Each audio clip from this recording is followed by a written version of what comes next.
that. Just before I give a bit of an intro, I'm just going to hand over to Jeff, who is going to say some words to get us kick started. Hi everybody, just the same as our last meeting, let's keep it friendly and try not to, oh sorry, I thought I'm loud enough. Let's keep it friendly, and if you have any big questions, we are sorting out another meeting, so if you want to get those questions to us. But I think Nick wants to keep it to the specifics tonight, and we don't really want to see it drag on too long. But yeah, let's be friendly and treat them with respect. Just one other thing, just to let you all know funding-wise what we've got left. So we've got $612,000 in funding. We have spent on grants to community and other expenses $514,000, so we've got 90 odd left. We have given some of that to finishing off the hall repairs, and we have the balance of the money left for security cameras at Lynch Road. I don't know whether you've all seen it, but we've got 3 lots of cameras up now, Gilbertson, Brookfields and Allens Road. And I think we're looking at 2 sets of cameras in Lynch Road. So yeah, other than that, have a good night. Thanks, Jess, and thank you for all the work you do, and we wish you well in your current hustings event going on. So thanks, Jeff. Good evening, everybody, and really just wanted to touch on the purpose of this evening. So this evening is really about, for those of you who are still in Category 2C, and the last time we were standing here, we had a very high level option around what would need to be done to move you through to Category 1 in terms of design of stock banks. And really the purpose of this meeting is to take you through some of the detail of what that stock bank design will look like, and appreciate that that's quite technical, and there's quite a lot of technical slides. I've asked the team to do that as a kind of a medium level, not get too far into the technical weeds, but hopefully provide you with the information that you want. I'd suggest if you've got some really, really technical questions, maybe catch them up at the end. But take your guidance along the way as to whether we're going into too much detail or not. It's always quite a hard one to judge. Just to kind of go back a little while, and again, really appreciate that these kind of meetings can often resurface all that you as a community went through 14, 16 months ago now. Appreciate that it's tough, and appreciate for some of you who may not be in 2C and maybe in Category 3, these meetings where we're talking about protection for Category 2C are tough places to be. So just wanted to start with that at the outset. I'm really pleased to have Robin here. Robin's going to help us work our way through the evening and help with questions and so on. So I'm going to hand over to her now. Just to introduce us. Thanks, Nick, and kia ora koutou. Good evening, everybody. I'm a resident of Havelock North, but I come from Poranga. I was not affected in the flood very much personally, but members of my family and lots of friends have been. And I just want to start by saying that I totally sympathise with all of you who are still going through the process of trying to get back into your homes or onto your properties. It's been an incredibly long haul, so I do understand that there will be frustrations and lots of questions potentially for tonight, but I just want to cover off a couple of things. So the format for the evening, if you've attended one of these evenings before, you'll be pretty familiar with how it goes. So Phil Duncan, who's behind me, he's going to present a slideshow showing you what the council has planned in terms of the mitigation response. And after that, there will be time for questions, and I'll be fielding the questions, and the mic will get passed around if necessary. So that's pretty much how it goes. But I do just want to cover off a few points beforehand. So, in order to keep this meeting on track, I am going to ask that you remember what the purpose is, which is to update you on the mitigation process that is being put in place. So the building of the stock bank and some details around that. It's not about things that have already been done and dusted, such as the categorisation process itself, the civil defence response, and a few other things, including conspiracy theories, etc. So I am just going to ask you to all stay focused on the purpose of the meeting, so that those who are interested in finding out what needs to happen for them to get back on their land or in their houses get their questions answered. We do have people here from Hastings District Council. Where's Sam Hayes? If you have questions about your particular circumstances, your property, he's the guy to go and see for that. What's that? Building related stuff. Yeah, he doesn't cover insurance or other things. Okay, what else do I need to say? Some ground rules. So these will be on the slide. In fact, who's moving the slideshow? We can just...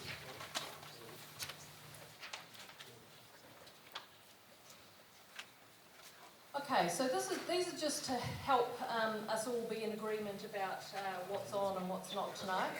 So phones are not on. Hopefully you've already turned yours off. If you haven't, would you do that now? When you're speaking, please communicate clearly and with a respectful tone. I think we need to remember that all these good people are doing their darndest to get answers for you and solutions for you in the best time frame possible, and that's not always easy. So please be respectful when you're speaking. And listen with an open mind, not with your mind already made up about what you're going to say in response. Share airtime. So always in a group like this, we will have people who are more vocal and people who like to just sit back and listen. We just ask that you allow time for everyone to have their say. And we would prefer that you don't interrupt the people who are speaking. Save your questions until the end, write them down if necessary. And as already said, keep your questions relevant to the purpose of the meeting. So as facilitator, it's my job to kind of make sure that that all happens. I don't work for any of these people. That's why I'm here as an independent. So I would ask for your support in doing my job, which is to keep the meeting on track. And please don't make me go hot or sweaty or have a heart attack, because 10 days ago I nearly did I was swimming in the sea in the Bay of Islands in cold water, and I had something called a transient global amnesia, where I lost my memory for a few minutes. And anyway, I'm all checked out, I'm fine, but they did say, don't get hot and sweaty or too stressed, because we'll have to send you to hospital in an ambulance. We don't want that to happen. Okay, have I covered everything? I think so. So, handing over now to Phil Duncan. Kia ora everybody, can everyone hear me at the back okay? I'll try and remember to keep the mic near my mouth and not slip into a bit of Elvis or anything else. So I'm just going to run through a few slides with you tonight. Some of it is probably information you already know. Some of it is a duplication of what was included in the December briefing. Some of it is information available in public documents and otherwise, but what I'm going to try and do is quickly recap on where we are, and then provide a bit of detail around where we're at and where we move forward to. So the first slide is just just reconfirming the long established background around Pakowhai, sort of primarily an old floodplain, has flooded for a long period of time. couple of huge sort of scheme introductions in the late 20s, early 30s, and back in the 80s and 90s that saw the area change dramatically in terms of additional stop banks and realigning of the rivers. Through all of that, there's the Tutaikuri Waimati, which has always been there, and at one point in time had a stop bank along some stretches of its length. And then when the wider scheme elements were introduced, it was sort of deemed surplus to requirements, so just slowly fell into disrepair. So it's just kind of a bit of a background just to kind of confirm sort of previous details. A lot of things we get asked about is what happened during Gabriel. So again, you know, the prime driver for flooding through Pakowhai was overtopping and eventual breaches within the Tutaikuri and the Naroro, primarily in and around Motio, Moanganui, and out at Ulmahu, at different stages on that morning, all of which led to overland flow of significant volumes of water, estimated to be in and around the 800 cubic metres a second, which is not an inconsiderate amount of water. To put that into some context, a standard farm field drain might convey 3 to 5 metres a second. The Tutaikuri Waimati generally runs at around that, and its sort of peak flow capacity is around sort of 30 for a 100-year flow. So that provides you some kind of context in terms of the volume of water. And you've got all this in your pack, so you should be able to see the arrows there represent the overland flow paths, how it kind of flows down through Swamp Road, Kurikipo Road, and then basically flows into the confluence, into the low-lying land. This slide just looks to illustrate the different depths. So the red-orange layer is the low-lying land. The green is the slightly higher, and then the purples and the blues are the higher still. So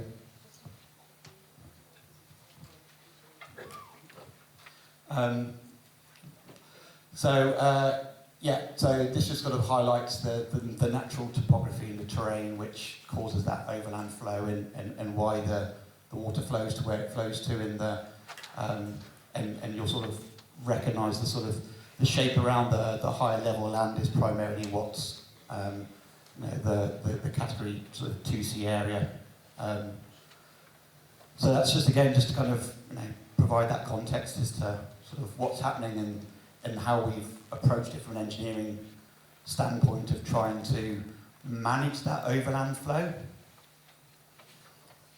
So the main water body through that area is the Tutaikuri Waimati stream, fed from springs further up in the catchment. Generally got water on it pretty much most of the time. Natural ground-fed springs. As I sort of stated earlier, the sort of normal flow is relatively low down there. That kind of 5 cumex, 3 to 5 cumex is a relatively small but steady, constant flow. And sort of the Tonkin and Taylor team have done some work to estimate what a 1 in 100-year flow level event would look like for the Tutaikuri Waimati. So there's just a bit of a graph there to show the time along the bottom in terms of average recurrence intervals, or ARI, and then the flow rate up the left-hand side there from 0 to 40, and that just sort of shows it for a 100-year event. You're looking at around a 30 cubic, which is cubic meters per second, average flow rate. So by comparison, the design flow for the Naroro is 4,500 cumex. And again, when you looked at that sort of 800 cumex of estimated overland flow, that's almost just under a quarter of the design flow for the Naroro. So it puts into context for a Gabriel-style event the amount of water which just sort of looks to drive the technical complexity around trying to provide protection and the limitations around that. So a quick table just to kind of reconfirm some of those sort of flow numbers in terms of what the previous flows were for the Tutaikuri and the Narorodo. This is the sort of the previous flood frequency recurrence levels and peak flows before the cyclone. Obviously, the cyclone's now been added into that mix of data that we have, which then changes the data. So, at the time, the cyclone was put down as almost a 1 in 1,000 year type event in the Tutaikuri, an over 700 year event in the Naroro. With that now included in the data set, it's much more likely to be around a 1 in 400 year type occurrence. So again, kind of climate change, changing goalposts, and looking at the size and the scale of the problem. So these are information that's taken from the independent NEWA report, which looked at Gabriel in terms of recurrence levels and floods, and that's kind of what we've used to inform our modelling, that we've used to test our designs. So a reminder of what we sort of spoke about in December, or I came and spoke to you about in December, as a result of a bit of an optioneering process. The most logical and sort of achievable solution in terms of providing additional flood resilience to the Pakowhai community and providing that protection to the Category 2C area was a proposal of a stop bank that would run along the left bank of the Tutaikuri Waimati, running all the way from Links Road down to the State Highway, and then south of the State Highway, all the way down to the overflow stop banks down at the end of Hodgson Road, down the bottom sort of left-hand corner of the map there. We looked at a potential sort of upstream embankment along the what I call the north side of State Highway 2, and that's something we sort of looked at, but when you looked at the sort of cost benefit, actually that's something that could be resolved at a later date if or when they ever look at a 4-lane expressway and any design or upgrades along there. So essentially we focused our effort on a stop bank along the Tutaikuri Waimati. The reason for it going all the way to the top of Links Road is that without it, the water tends to try and outflank the stop bank, so it flows across Links Road, down over the State Highway, past the roundabout, through what used to be Orderings, and then back into Pakowhai that way, which you'll see on some of the later slides. So that's the reason for extending the stop bank all the way through. Our initial design was sort of tying into patches of higher ground to try and limit the amount of infrastructure that needed to be built and the impact. As a result of the modelling, which I'll go through shortly, that's something that we'll continue to investigate, whether there's a requirement for the stop bank to be continuous all the way through. So that's basically what the proposal was 2 sort of sections of stop bank, pretty much 8.5 kilometres in length in total, and that's what we've been looking at and testing from an engineering perspective. So here's a model which you'll probably be able to see better in your packs that you've got if you've picked up a copy of the slide pack. That's essentially showing a 100-year flood flow through the Tutaikuri Waimati, so that's that 30 cubic metres a second being fed through the Tutaikuri Waimati. As you can see, there's already some overspillage in some areas. The faint red lines you can see on the maps are the remnants of the old stop bank. To show what happens, you can see a couple of sort of breakout spots where it starts to cross over into neighbouring land parcels, specifically through Chest Hope Station, some areas further up the top end of the Pakowhai Road. So yeah, that kind of just shows you the upper limit of what the Tutaikuri Waimati can handle. So again, that's that 30 cubics. Just being clear, Phil, that's without any new stop banks. Yes, so those red lines are just the remnants of the old stop banks that are there now. So that's just with doing nothing. That's what a 1 in 100 year flood flow would look like. So we put together, trying to look at what a moderate amount of overland flow would be. So again, to remind you the context from Gabriel being, circa 800 cubic meters a second. This looks at 180 cubic meters a second, which is the standard 30 cumex 100-year flow from the Tutakuri Waimati, plus another 150 cubic meters a second of overland flow. That could be from overtopping, in areas within the stopback network. So that would be an event. It's an over-design event for the Tutakuri or the Naroro. And you can see the volume of water just at that small level and the impact it has. So the dark blue represents the deeper flood depths. The light blue, that's sort of around 1 metre, and then the very light blue is sort of, a foot deep of water. So again, that kind of shows you to provide some context as to what happens with nothing built.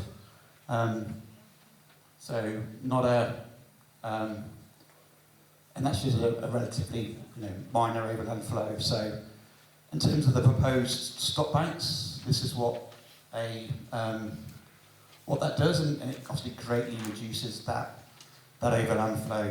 You're focusing the water down towards the overland flow path, down towards the overflow banks at the end of Hodgson's Road.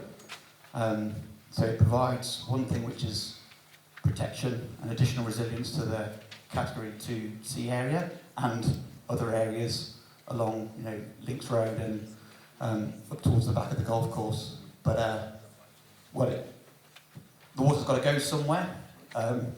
So you'll notice there that it does increase flooding through Chester Hope Station. But when you look at that compared with the baseline, it's a moderate increase in depth as opposed to a massive change in flooding, but it's primarily pushing it out of dwellings and homes and into pastoral farmland. Obviously, recognising that still has an impact to other members of the community, but it does preserve property and helps to provide that sort of protection of risk to life. Here's what we did: a bit of a sensitivity check. So, trying to understand what the upper limits of a stop bank would be in terms of achieving protection. So here you've got an example of a modest increase. So taking from the 150, sort of 180 cumex of overland flow to 250. Again, still considerably lower than a Cyclone Gabriel style event. At this point in time, most of Pakowhai is saturated. And again, looking at the effect the stop bank has in terms of reducing that flooding and removing it from large portions of the Pakowhai community and the 2C area, you'll see,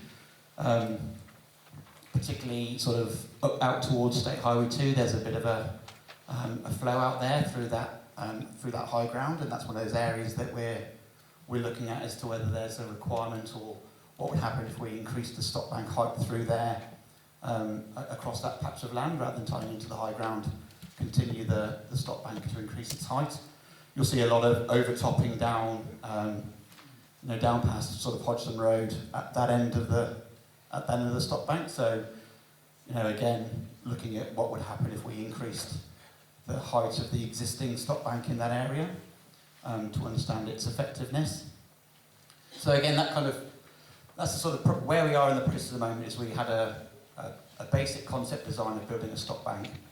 We took some estimates about how high and wide and thick that should be. We've had the modelling data from NIWA that we sort of received at middle to end of March. Sort of been going through a peer review process to make sure that we're happy and comfortable with the information that's been provided.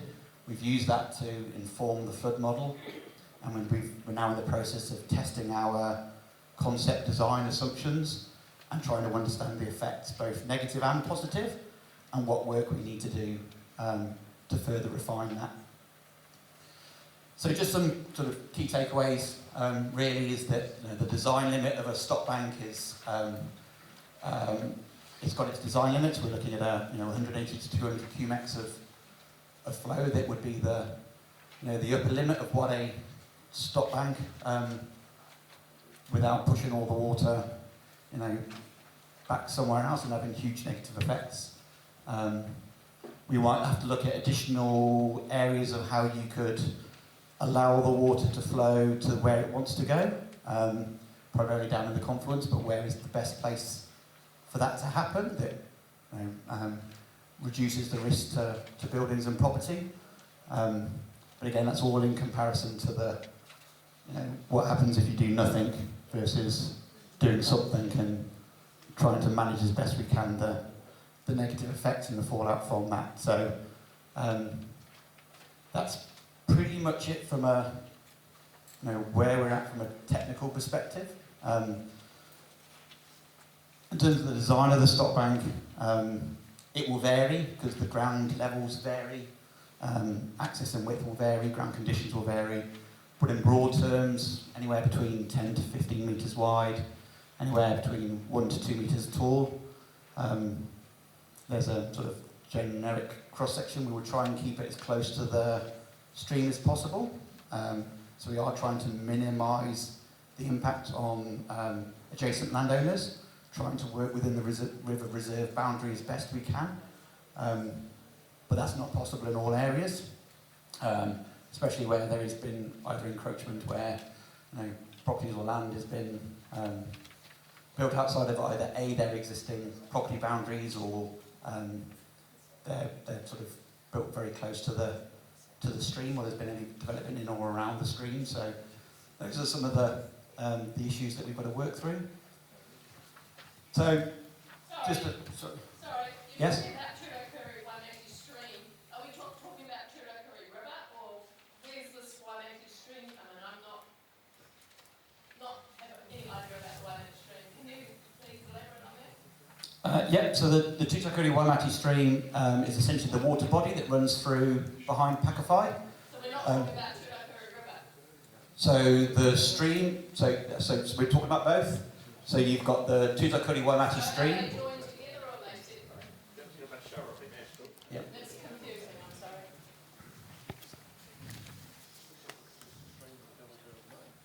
I've never seen a stream run through as well as the Tudokuri River. So Tudokuri Waimakere essentially means dead Tudokuri. It's an old river channel riverbed. At one point in time, it did connect into the Tudokuri at the back of Waiheke.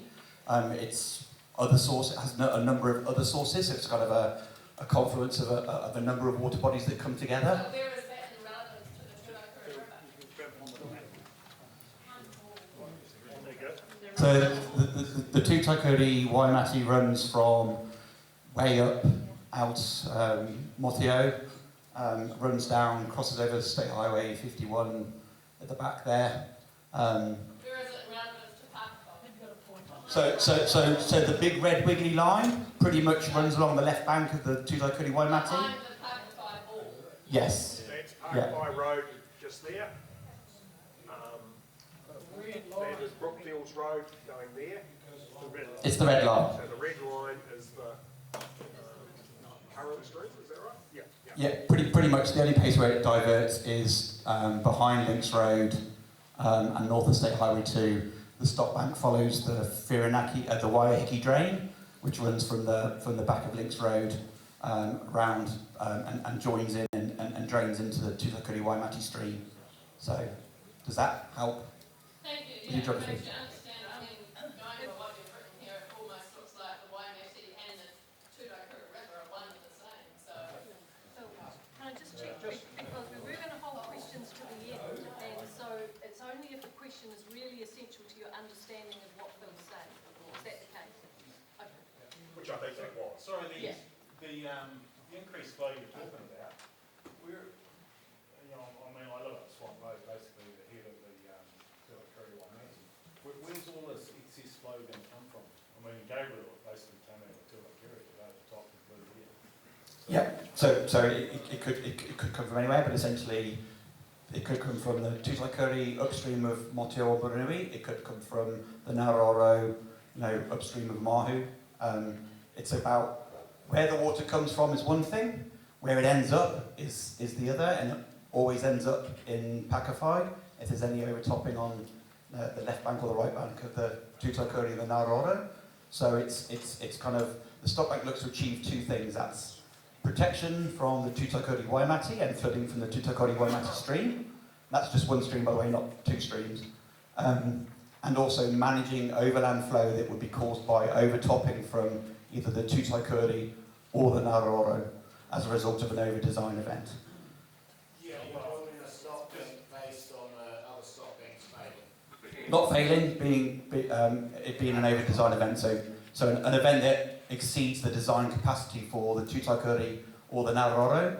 So that would be either a 1 in 100 in some places or 1 in 500 others, but generally speaking, anything over a 1 in 100 plus freeboard that would overflow from the Tutaikuri or the Naroro would end up in Pakowhai, and that's what we're trying to manage from an overland flow perspective. Well, just from my knowledge of the catchment area of the Tutaikuri Waimati, I would have thought in a normal rain event, or even in a big rain event, the actual water that flowed, that landed in the catchment of Tutaikuri Waimati, and I was there on the day, that water, I suspect, did not cause the overtopping. It was the failure of the other stop banks that did it. Correct, yes. Particularly the Tutaikuri stop bank that blew it at Modio. Yeah, so again, back to the first slide in terms of, that's what a 100-year event looks like for the Tutaikuri Waimati catchment. So that's what that slide represents.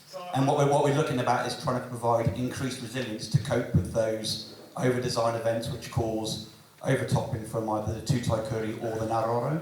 I don't know. I'm just sitting here looking at it going, you're going to build an 8.5 kilometre stop bank that's going to be act as protection of another stop bank failing. Whereas, I don't know, I'm just sitting here thinking, would we be better off spending that money and putting that resource into better flood protection at the Modio stop bank that would then prevent, protect the larger area and keep the... So that work has already been done as part of the ongoing, the wider scheme review. So all of the existing flood protection schemes are under review. The output of that is due July-ish, and from that we'll identify further works required on the Tutaikuri and the Naroro and the Herotona Plains flood protection scheme as a whole. So that will address those issues.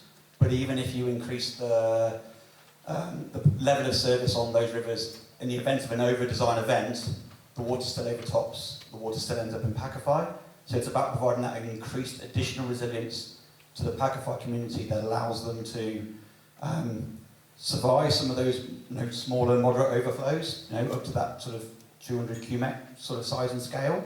But it's also about providing them additional resilience to get out if it's a super big event. If you can see the water pooling and ponding the other side of a stop bank at the bottom of the garden, that's a good indication that it's probably time you want to get out, as opposed to waiting for an over-design event somewhere upstream the catchment that's just going to march across the land and always end up in the same place anyway. So it's about trying to provide that additional resilience and protection. I can see what you're saying here, but I don't know, I just look at it and go, if that resource was put into the stop banks up top where the water was going to come from, you'd be protecting a far larger area. Again, back to this is as well as, not instead of. So the aim of the funding from government was protecting the Category 2C area, and if we put money into, say, specifically just Motio, what if there's an overtopping in Omanui? If you put all the money into Omanui and Motio, what about an overtopping in Mahu? The thing is, that whole stop bank network, regardless of, where the overtopping occurs, it pretty much always ends up in Pakowhai, and that's what we're trying to build, that secondary line of defence to provide protection and resilience to the Pakowhai community, as well as the ongoing work to look at those existing schemes and how we need to improve those levels of service to increase the resilience for the wider Hawke Bay community.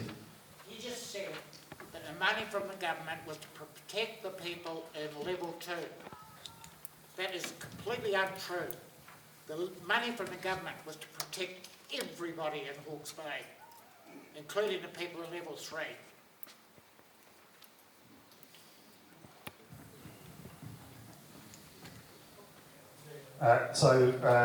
The specific funding for flood protection and flood mitigation is specifically from the Crown for Category 2C locations, and that's the... No, it was given to the council to protect and build flood protection for the whole of Hawke's Bay.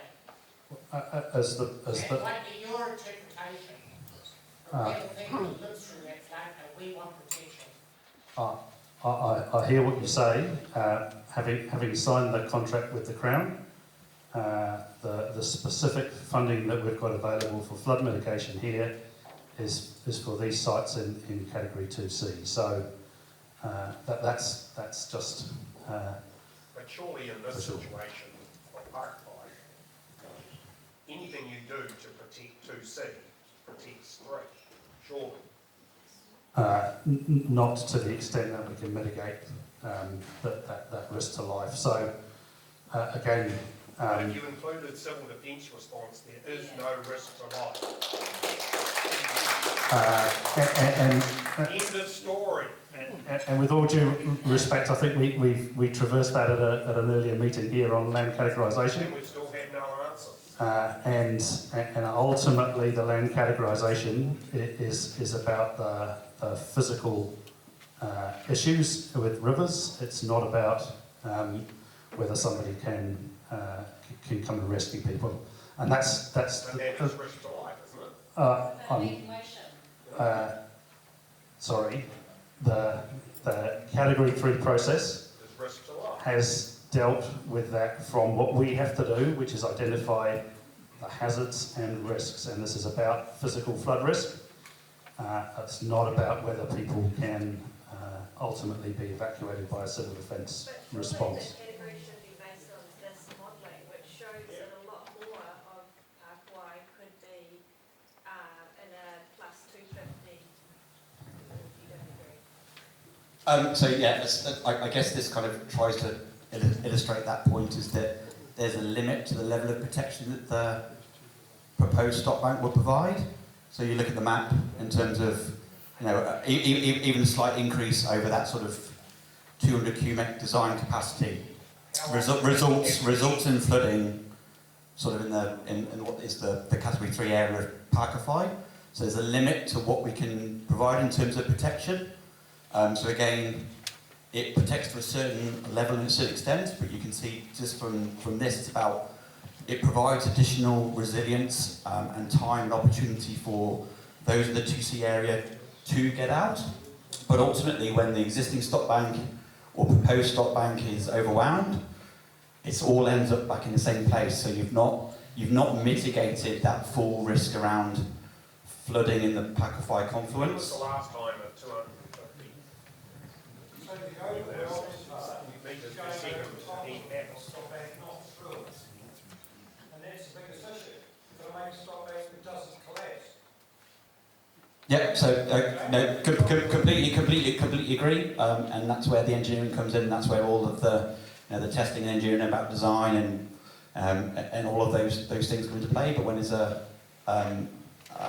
any infrastructure is overwhelmed well beyond its design capacity, there's always going to be a failure mode or a failure point somewhere along the lines, and the issues in and around flooding are not caused by the stop bank simply falling apart or sinking or turning into mud. It's caused by massive overtopping, which causes scouring on the landward side, which then eats into the stop bank, and it reaches a critical point halfway through the stop bank where it can no longer support the body of water behind, which is what causes the failures.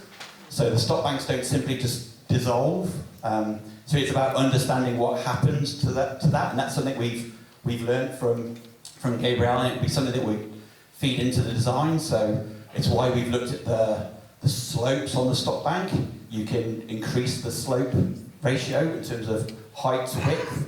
That can slow down the water when it does overtop, it reduces some of that friction and try and prevent some of that wearing in scour. So that's all part of the detailed design process, is testing those designs, knowing what happens in an over-design event, and how we can either minimise or mitigate those risks around a catastrophic failure or an overtopping or an over-design event. So just before, I just want to circle back around in terms of the reason why we're here, and I appreciate there's going to be thoughts and views as to categorisation and how the proposed mitigation may or may not affect categories, but it's just kind of bring it back to the main aim and the purpose was to provide protection to the Category 2C area, and that's what we're focusing on here, and that's what the design is looking at, recognising there may be benefits, or it may reduce to a certain extent some things, but what it doesn't do is completely remove or mitigate a risk entirely, and that's what I just want to make sure that everyone kind of walks away clear is what we're not doing is we're not protecting against a Gabriel style event. Excuse me.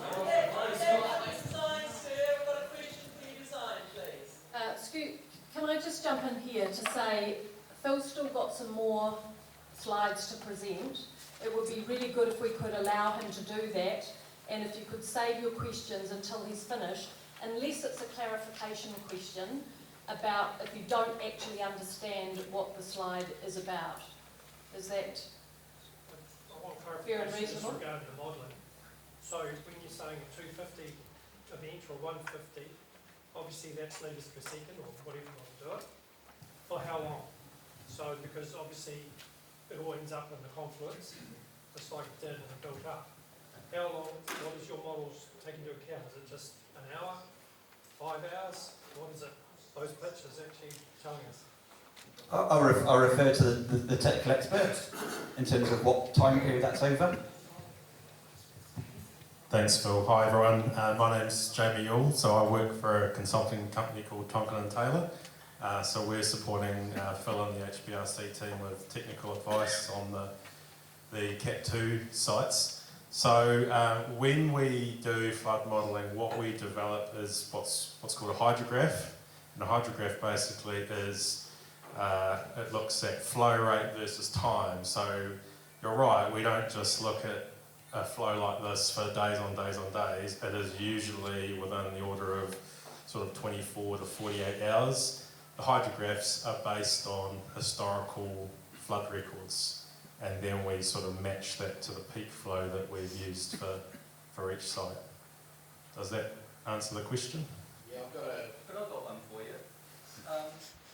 You can do all this work, and it was proven in the last flood, but then if the regional council want to send a contractor out to breach the dike anyway, we're stuffed. And that can happen again. There's no reassurance you guys are not going to do it again. Didn't happen. You send a contractor out, it did happen. Yeah. Yep. That's proven. You guys, it did. Sorry. Sorry, you said... Can I ask a question of Jamie Yule, please? Could I ask a question of Jamie Yule in regards to the hydrographs, please? G'day, Jamie. Hi, Dan. Yep. I'm Dan Gale from Estelle. I'm aware that the hydrograph for the EST modelling is undergauged by 25%, and when you guys are plugging everything into your models, that we're getting models that just didn't happen in things like 2018. So, yeah, sorry, Dan. So I'm not actually involved in the EST project, so I'll pass it to Phil. Again, can we just keep the focus on Pakowhai, please? That's why we're here. Dan, there are community meetings for the EST in Whirinaki.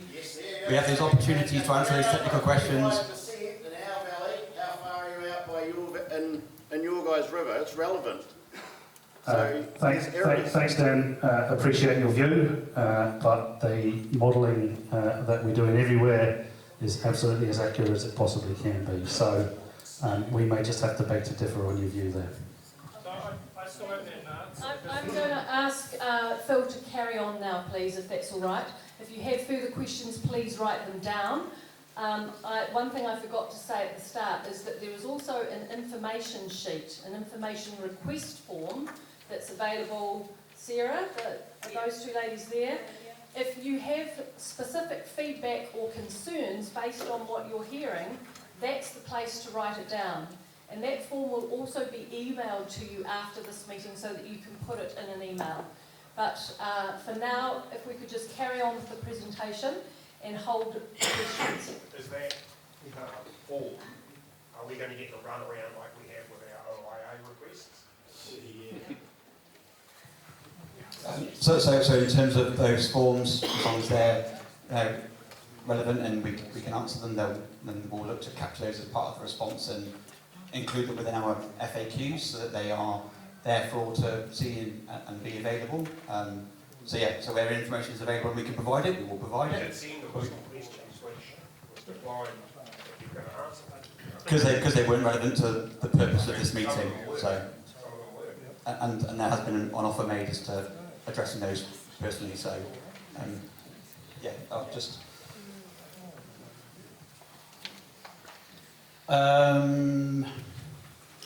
So in terms of just trying to summarise history of flooding, Pakowhai was overwhelmed with inflows from breaches upstream during Gabrielle. We've done a hydrology study looking at the Pakowhai catchment. 100-year flow has been estimated at around 30 cubic metres a second. We've been looking at trying to provide increased resilience over and above that 100-year flow for the Pakowhai and providing additional resilience from an overtopping and an over-design event. We've looked at sort of potential capacities, and there's an upper limit, and that's sort of around that 180, 200 cubic metres a second. Beyond that, it's very difficult for the to manage that, and all of the water still flows down into the sort of the Cat 3 area at the bottom of the confluence. And again, it's just to reiterate that this is all subject to ongoing technical reviews. It's very high level, very early in the piece, where we've not really defined a concept design at this stage. It's we're starting to test some of our thinking and parameters, and the flood model is one of those things that we use to model a different number of scenarios and events to try and gauge the effectiveness. Another part is the technical investigations for site and ground conditions, so that includes site surveys, topographical surveys, geotechnical and geophysical surveys, all help build the data and knowledge base to help inform the design process. So it's by no means fixed, and there'll be things that we'll identify as we go through the technical review process and through the design process that we'll need to look at how we mitigate and manage. As you can see from the flood models, there are negative effects. Those are the things that we'll have to also look at how we manage and mitigate if there is opportunity to do so. It's just kind of, that's pretty much it. So in terms of next steps, the key parts are finishing those technical investigations, continuing to engage with the public and Mana Whenua. We've got, we're slowly starting to expand the group of people that we're interacting with as we bring people on the journey, making sure that the ones that are most directly affected are aware of what we're doing and what's going on before we sort of provide information broader and wider, to try and make sure that we're keeping focused on the community at hand. Again, a number of broader scheme reviews due mid of the year, July. They look at the wider scheme, and there may be some outputs of that might also feed into the design process. And we're going through a consent and procurement process, looking at how and when we would consent the information required for consent, and what the procurement for contractors and things would look like. We're targeting construction late 2025. That gives us a year, 18 months to go through all of this design work, speaking with landowners, trying to arrange access. It's a sort of a busy part and a busy period.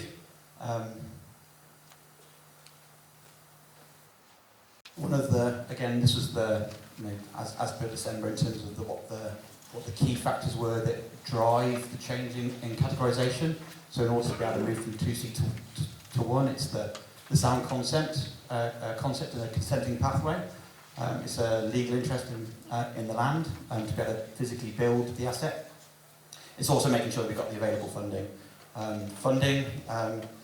requires us to go to CIP, which is the Crown Infrastructure Partners, who fund on behalf of and hold the funding string on behalf of Treasury for their portion of the work. And so for that we need to have an idea around the design and the costs, and that's all sort of fed from this process. Interest in the land, which again, in order to better inform that, we need to know what we're building, where we're building, and have had all of those individual landholder, landowner engagements. So that's the pathway. This was the timeline. Again, for when I came out in December, we were looking at a 3 to 6 month period for that sort of Gate 1 review for funding. That's still looking likely.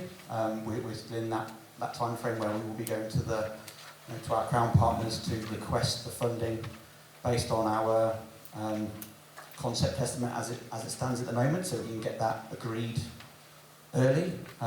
What the longest sort of pole in the tent will be in and around those land access negotiations. There's almost 25 to 29 different affected land parcels.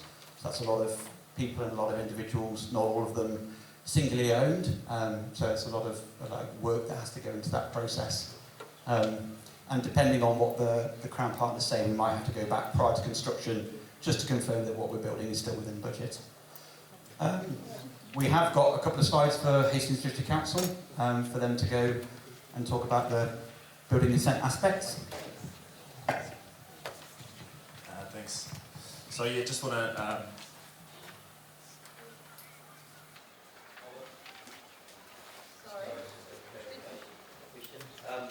For 3 to 6 months, Phil, I thought that was to change categories, but you're saying it's just to ask for the money. I thought the money was just a nod from the government. So there is funding allocated, and we have a funding agreement with the Crown Infrastructure Partners. We still have to submit a project delivery plan, which basically outlines what we're going to deliver, what the costs are, the time frame that they have to agree to make sure that what we're delivering for the funding they've provided matches what the funding was allocated for. So that's sort of like essentially a mini business case. And yes, the other part of that in terms of moving pathways is around land access. Obviously where we are in the process at the moment here today, that's not something that I can envision is going to be sorted quickly based on conversation and feedback from so far to date. So it's an ongoing process, something we're managing and something we're aware of, but it's a recognition that it's not easy and the road could be long, but it comes down to how quickly we can conclude any of those negotiations. My question was, the first 3 to 6 months reference was that, I recall it being to category change, so that was, but it's now not, obviously. Or am I remembering that wrong? In terms of the slide's basically exactly the same wording that's written here from the December meeting. And that is, what I've done is I've added the physical months in there. So when we were in December, 3 months would have been March, 6 months would have been June. So what I've added in. It was 3 to 6 months to go from 2 to 1. So we don't have to build the stop bank to get to one. Yep. So we need to make sure we've got those landowner agreements fixed. The consenting process is going to be faster than we had anticipated because we've put in place a thing called an order in council with the government. So that will speed it up. We are here to get us to category 1 absolutely as quickly as possible. The critical issues in this are going to be negotiating those access arrangements to maintain the stop bank into the future. Sorry, guys. The question's still hasn't been answered, though. Was it originally mooted that it was probably going to be around about 6 months to change category?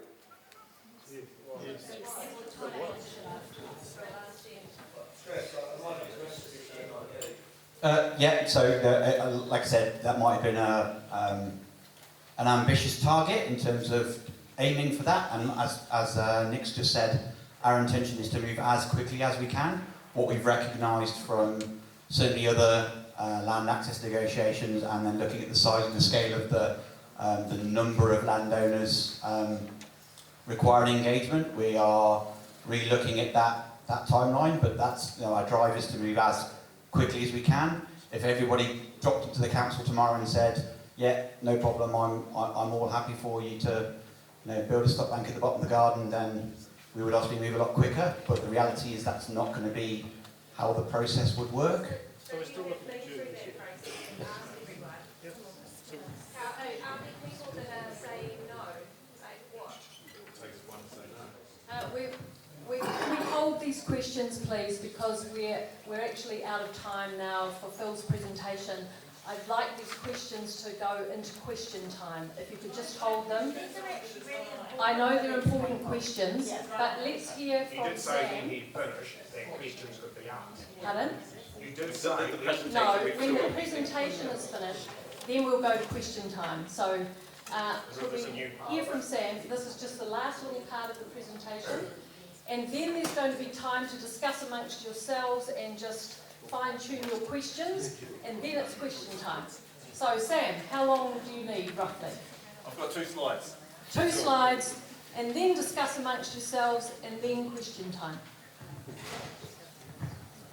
And if you want, you don't have to ask me any questions. I'm completely okay with it. So look, just an update on building consenting. So for those who have been at previous Pakowhai meetings, you would have heard that you already know that we issued building consent guidance in September and November last year, September being residential, November being commercial guidance for categorised, building consents on categorised land. So where we landed with that, where we're at with that at the moment is we sent an which is consistent with our guidance, we sent an application on to our independent panel. So council would process a building consent application, working along with HBRC in regards to the extent, the likelihood of overland flow, etc., in the parameters that we work in, and we formed a view, a decision in regards to that building consent. We then sent that application on to the independent panel, which consists of a building surveyor, an engineer and a lawyer, and which the panel agreed in principle with HDC's decision. So our decision was to approve the building consent with limitations, of course, and it was good to see that the panel also agreed. So now HDC are in a position where we can approve building consent applications in Category 2C in Pakowhai. Click. One more slide. Yeah. So what it means for building consents in Pakowhai is that there will be a set floor level. So where we've landed with floor levels, it's approximately 700 mil above the ground level in Category 2. So building code in normal times would require around a foot above the ground. So best we've got to is 700 mil above ground, all right? So and if it is issued, it'll be issued subject to 72. So it means your title will be tagged, and that's subject to inundation, because obviously your property has been subject to natural hazard. We know that. We don't have any verified, confirmed modelling as of yet. So in terms of ongoing risk, so we need to, at this point in time, if it is issued, it will be subject to 72.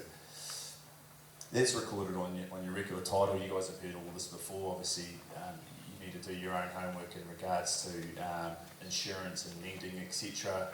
As I understand it, there may be implications, but that's, I guess, for you as the applicant to sort out with your lenders and insurers. But the thing with the tagging of the title, once the stop bank protection has been constructed, has been completed, we've had the assurances from regional and their experts to say that the risk has been mitigated, that can be removed from your regular title. And so in regards to building consents and tagging of titles, that's only if you're doing a new building or major work. Minor building consents isn't an issue, and obviously like for like, what you can do without building consent, none of this comes into play yet. So that's pretty short and sharp in terms of building consents from me. And doesn't look like there's any questions. Well, hang on, Sam. No. I was just joking. Just clarification. Yeah. So, and I just have Troy. I know that you wanted someone here from the planning consents team in regards to land use. Like I said to you, was that in regards to land use, if you do have questions on land use, I know there's, as I understand it, there's a few questions in the community. It's not really a stand up and give you an answer up front here. It's pretty complex when you're working with the land use itself. So just come and see myself or one of the council connectors if you have any land use consent questions. And we'll take your details, give us as much information as you can, and we'll have to tee up a meeting or we'll just give you a call, all right? Yeah, I have one question, hopefully you can help me with. Where the bank burst, up here at Omar, those people are now in category 1, but they were in the most danger of everybody in the flood. The people that are in category 3 are right down by, well, where the river's joy, because we are lower. But why isn't there a gate where the two riverbanks meet? If the water was let out of there, it would never have got to the level it did on that day. Sorry, Troy, but that question is not relevant to what Sam just presented. Okay, well then we're going to have a break now, and then we're going to come back for questions from the floor. So I was only asking for clarification questions on what Sam just said, nothing else. Clarification. And I have asked for my question after the break then. Yes. So just a clarification, at the December meeting, the milestone that was set was that we'd go to Pakowhai go to category 1 within 6 months. That was the milestone. The council would then issue permits for building, and those permits would be tagged with section 72. So we seem to be missing the category 1 now, so we can go forward with building without going to category 1, but it will have a section 72. Is that where we are now? So, no. So if your building consent is approved and you are subject to category 2, so you can move forward with category 2 building consents. We've had an application go to an independent panel, category 2. It has been approved in principle, or they agree in principle with council's decision to approve. So we are in the position where we can issue in category 2. It will be issued subject to section 72, and that will be removed, or can be removed, once the stop bank has been constructed and it's been confirmed that in regards to the risk, that the risk has been mitigated. So it's not necessarily wait till you go to category 1. You can do it now if you want to, but just so so it's clear, it will be subject to 72. And one more thing is HBRC, it sounds like we'll go to category 1 prior to construction of the stop bank. Yep. So even though it's category 1, the mitigation hasn't been built, so it still will be issued subject to 72 until it's been completed. So that means category 3 can go to 2, is that how it's going to work? Hang on just a minute. Sam, did you want to respond to that? I've got a question. Okay. Because the process now includes all these other people, are the consent costs going to rise for this process at the moment and for Wera 1? Obviously when it's a 1, you're not going to have the independent panel, etc. No, it's not. So the consent that has been issued in Pakowhai, that's sort of like the precedent setter. Alright, so we've done the 1. Council was always going to wear that cost in regards to the independent panel. So now we've had that decision. We've got the legal advice and the consultant advice, and so that's the precedent setter. So we're not going to have to. No. There was a question down here about capitalisation. Can I just say something before the break? Is it what Sam just Well, it's just that I want to hand these out during the break, so people could maybe come and see me This is about the voluntary buyer process and the categorisation. If you're not happy, I've been in touch with the Ombudsman's office. That's our pathway to put a complaint in. This is the process. It's really important that you follow the process. The more complaints we get, the more likely it is we'll get the Ombudsman here, and then we can see them in person. Failing that, it's class action time. So please come and see me. If anyone is not sure how to do it and they want me to speak on their behalf, I'm happy to do that. My email's on here as well.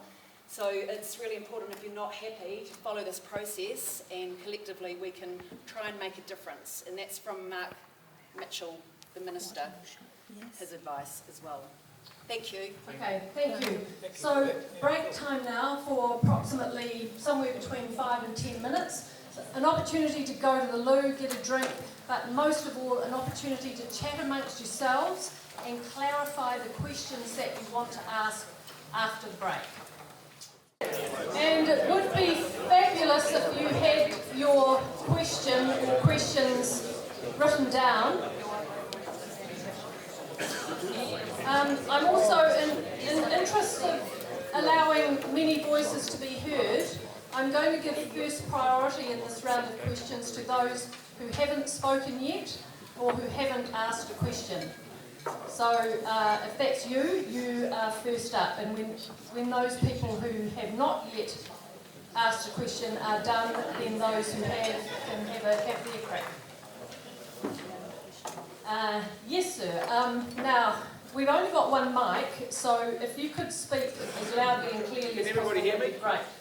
My question is around stop-back design, and we're talking about 1 in 100 year or 1% design factor for the 2x3 Waimate Street. Now, does that mean that the stop banks on the true left of the Narraroa and the true right of the Tutaikuri are only going to be 100-year design capacity like they are now, or is there any improvement envisaged there?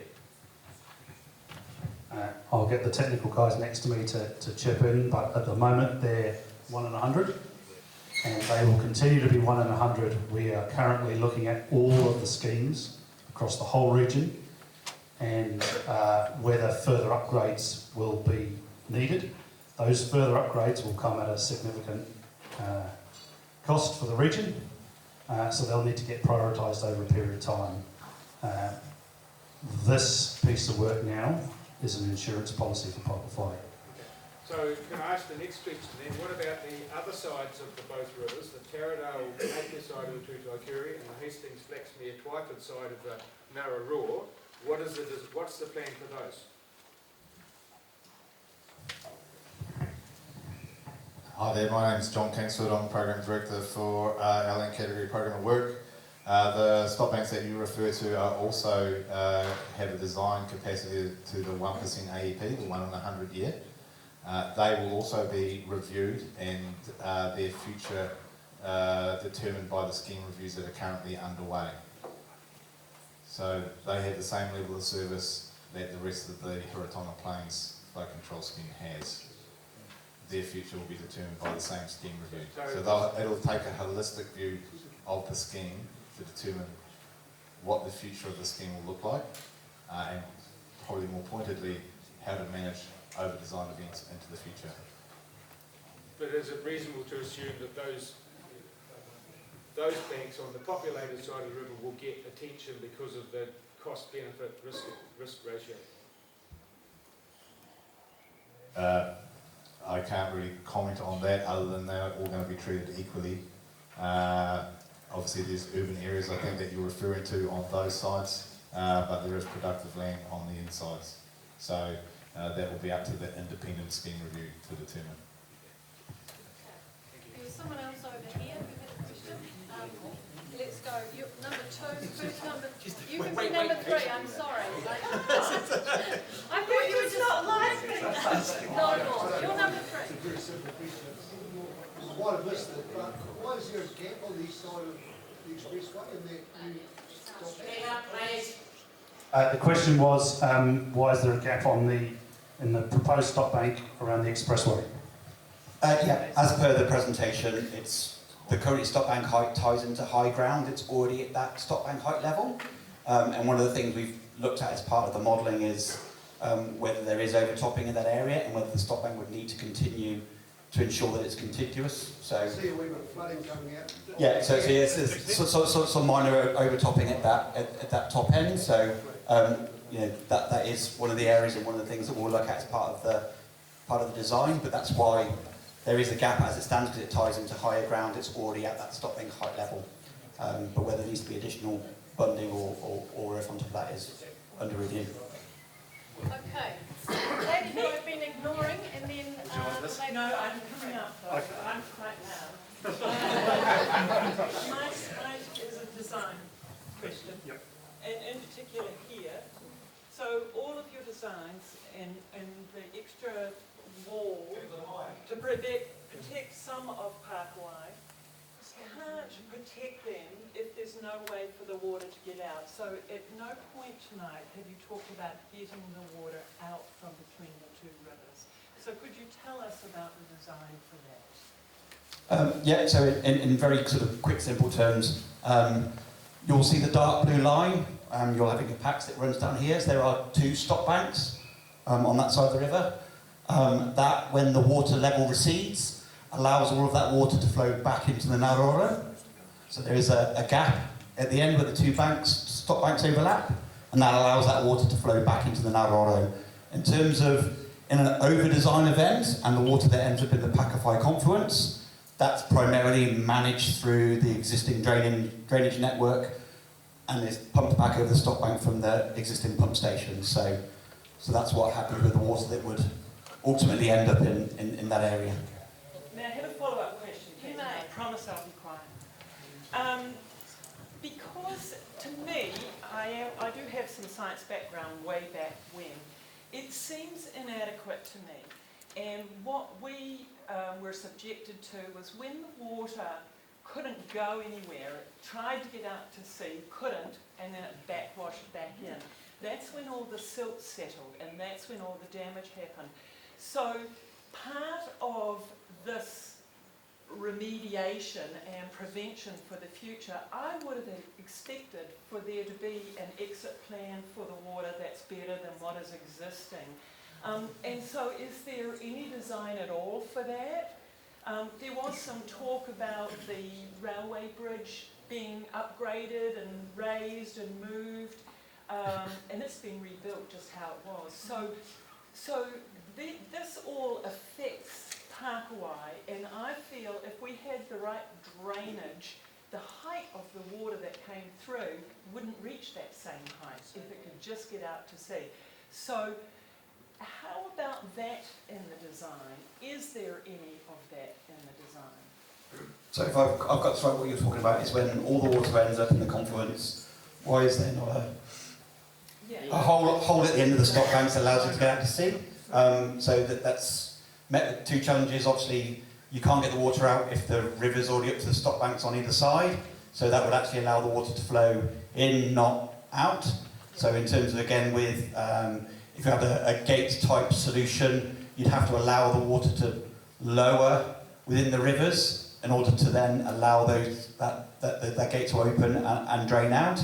It obviously creates a single point of failure as well. You're adding additional complexity into an already kind of engineeringly difficult sort of spot. So it's something that has been suggested by members of the public, has been looked at, but it's just not really feasible in terms of the best thing to try and do is to, as best you can, prevent the water from getting there in the first place as best you can, but recognising you can't completely stop it, which is why, you know, the categorisation area, and all you can do is, once the water level recedes, as much of the water as you can send out through that overlay land channel back into the Naroro, and then just allow the land to drain as best and quick as you can.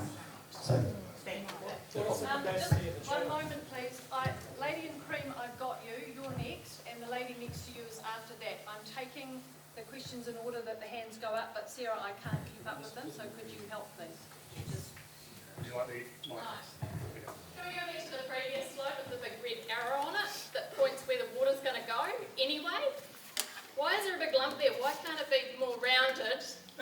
Because there's obviously going to be a huge amount of pressure on the water and we're going to get nailed anyway. big red arrow pointing where it's all going to go. So the arrow is to Lower the creek.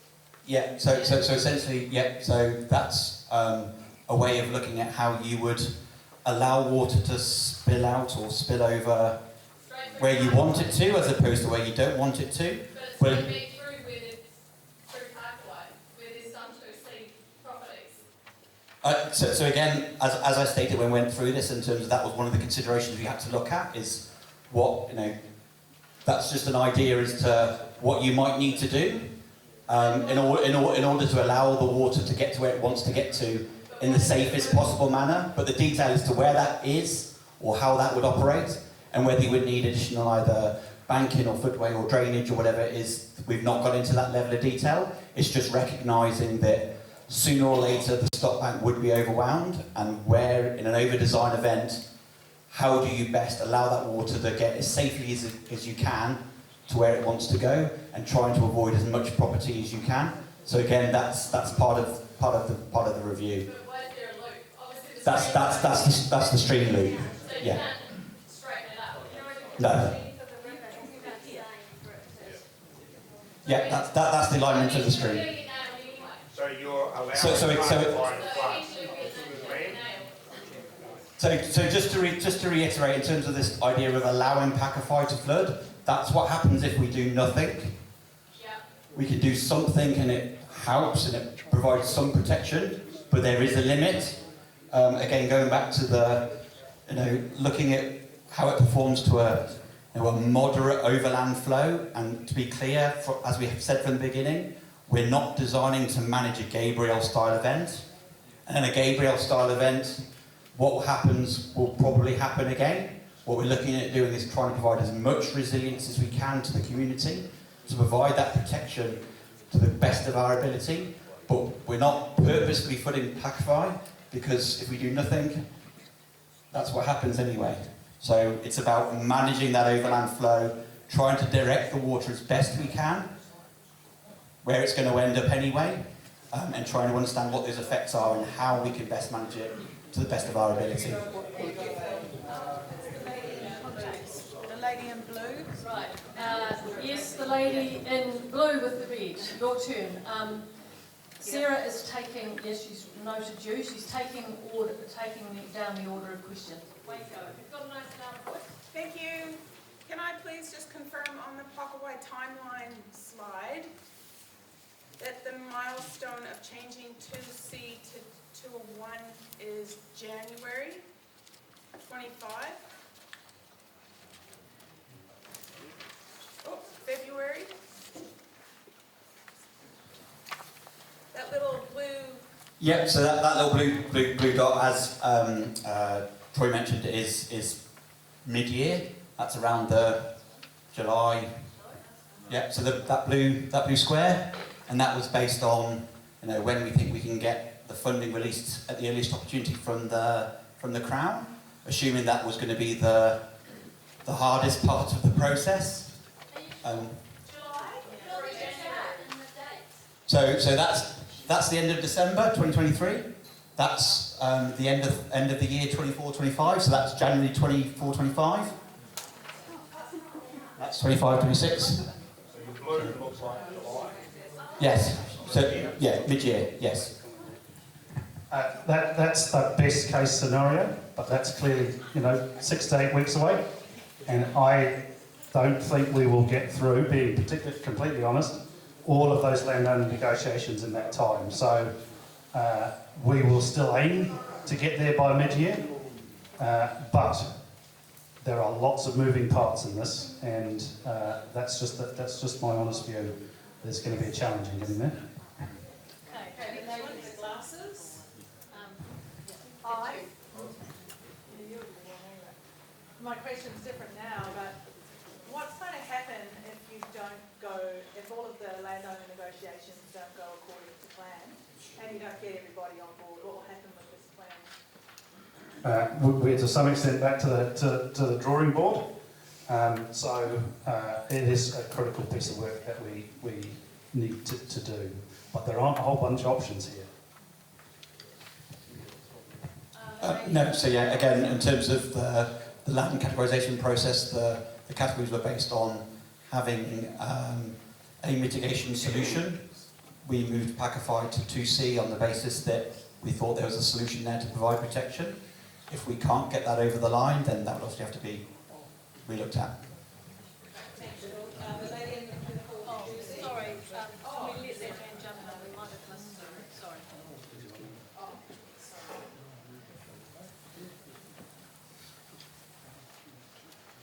Some of you know me, some of you don't. My name's Peter Marshall.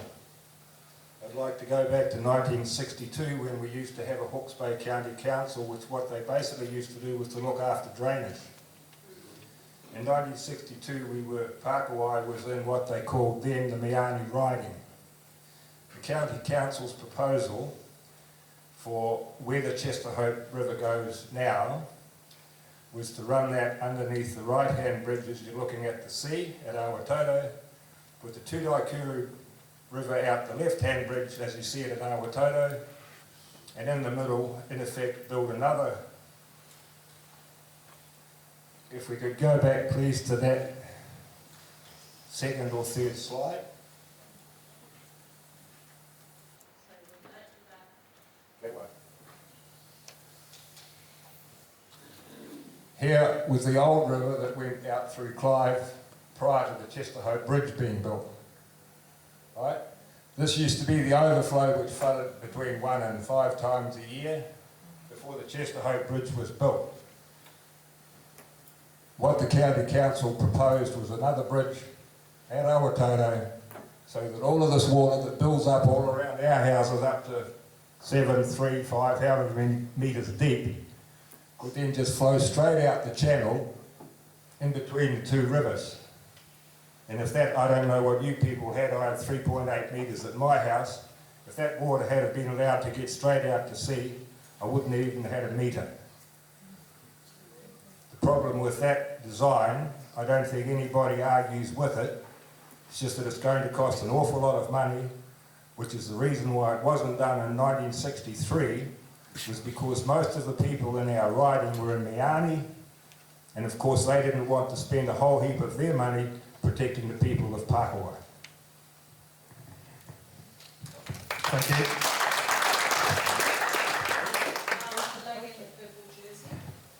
Kia ora. At the moment, there's no stop bank behind Waiheke. There's a big gap in the stop bank.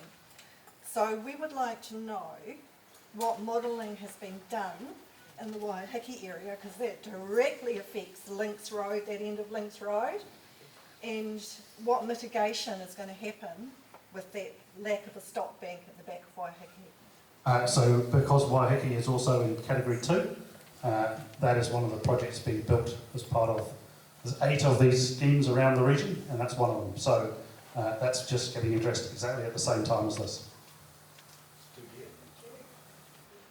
Yes, a very easy question for you.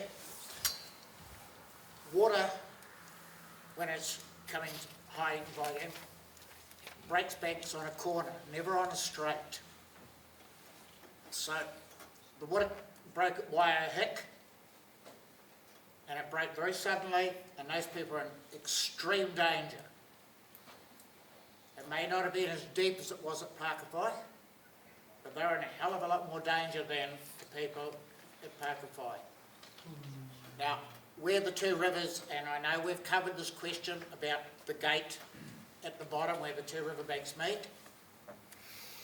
You say it's too hard, it's actually not brain science, a good engineer could do it. So, why don't you do it? Make us all safe. We have looked at that issue, and the engineering is really complicated, but also the cost is going to be prohibitive. In the short term, the job ahead of us is to get the people who are currently in 2C to Category 1. Longer term, there is a look at the whole of the Heritonga flood scheme, and some of the big scale issues that are being raised here may well be part of that. But that's where we currently sit at the moment. Further to that question then, when you get these people out of 2C into 1, are you going to move the people in 3 up to 2C? No. Right. Next question. The next question was a gentleman here with the cap on. Yeah. Sorry, your name will go on the list. We're just following the order. Okay, just quickly, part of my question's been answered with the milestone 2 category 1 with the section 72. My big question is, when are you going to be finished? Like, taking into account you get buy-in from the landowners, what is your best expectation of being finished so we can get rid of the section 72 and get the 2C into one proper? Aim is to get construction underway in summer of 25. If we can get it done in one season, great. If not, it'll take two summer seasons or a really kind of. So we're talking 27? Latest end. Yeah, latest end. But we will go as fast as we possibly can. Yours. Oh, yeah. Am I right in assuming that with the existing stock banks being 1 in 100, and you're taking this proposal to 1 in 100,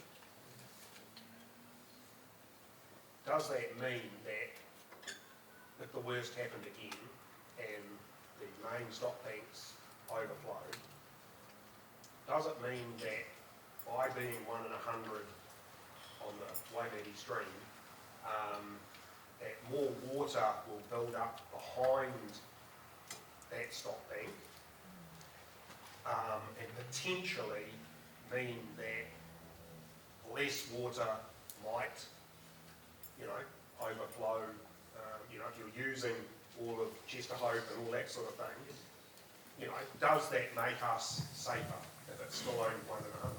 Yes. Essentially, it delays the inevitable. So again, to go back to the point of, you're looking at managing, under 200 cubic meters a second, and that Gabriel was 800.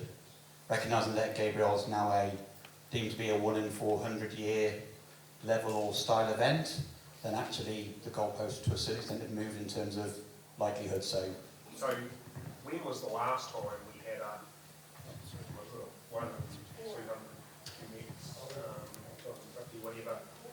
When was the last time an event like that happened?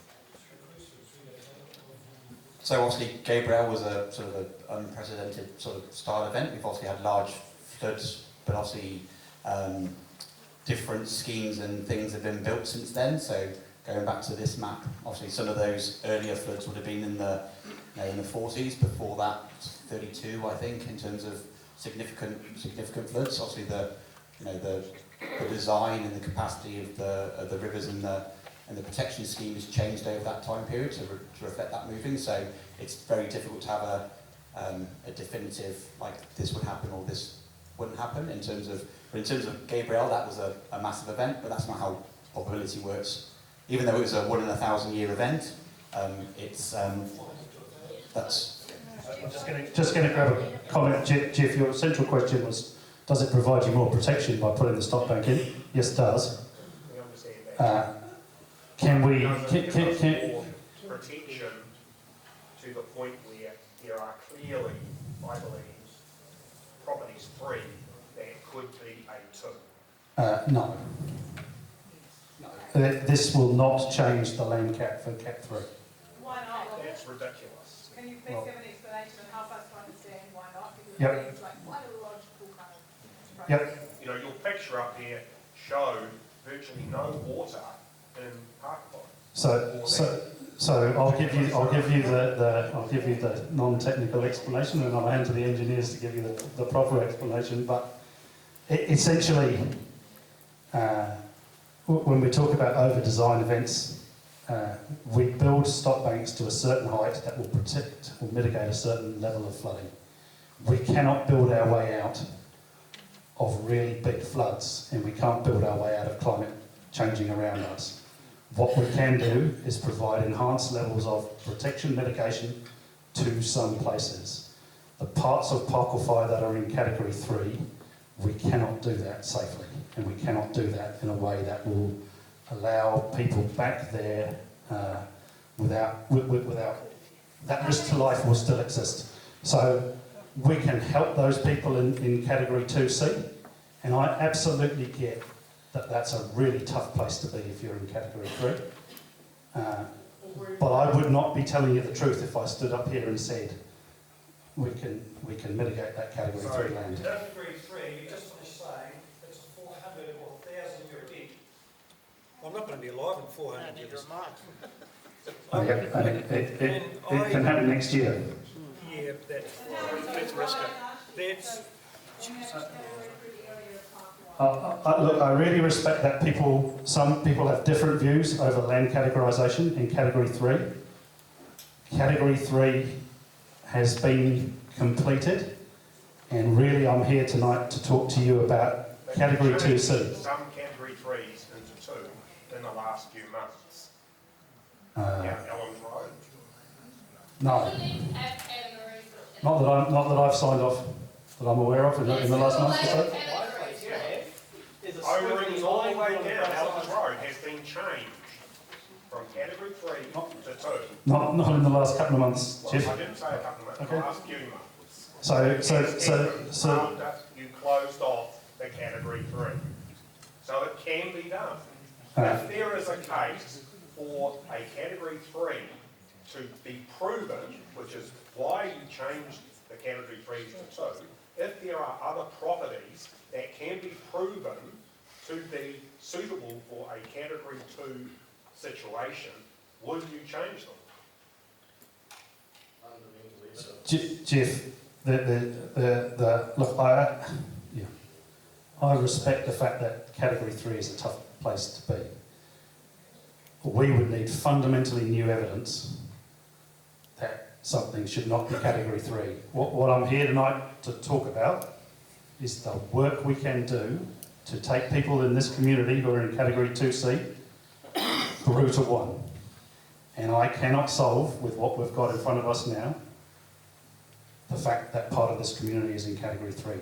And that's just the honest truth. So if the situation arose that it could be proven to your satisfaction, would you change a 3 to a 2? It would require, as I say, fundamentally new evidence. Thanks. I just want to ask the gentleman on the end. You're next. Yeah, Phil, Robert, you and then mentioned, this man and then you. you mentioned 2 words, resilience and protection. Can you sort of define what that means to you? Resilience. Resilience and protection. I actually want to know what the definition of that means to you. So obviously protection has got very strong connotations, and it provides a notion of unlimited security. Resilience is about providing additional, how do you call it, sort of,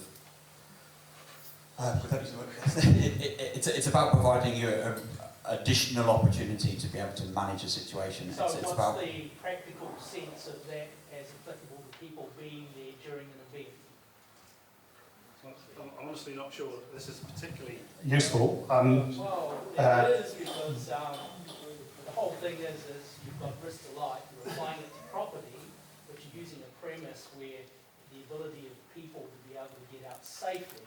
And again, Robert, with all due respect, I understand that you don't agree with the land cap system and the land cap process. No, but this is also applicable to 2C. It's not something that I'm saying category 3, you're going to make it safer for people to be able to live there. So just define how it is safer. For category 2C, this provides the same level of protection as people around the Heritonga Plains currently get from stock banks. So they're getting 1 in 100 year protection, the same as a whole bunch of people who live outside areas that were flooded.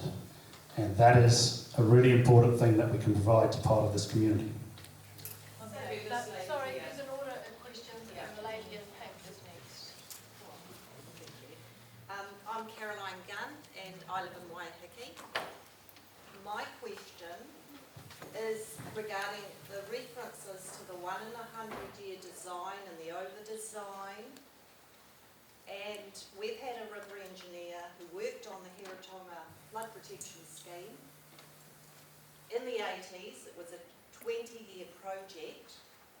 It was meant to bring all the stop banks up to 1 in 100 years, and in any review I have read, it refers, the Hawke's Bay Regional Council refers to everything being a 1 in 100 year standard.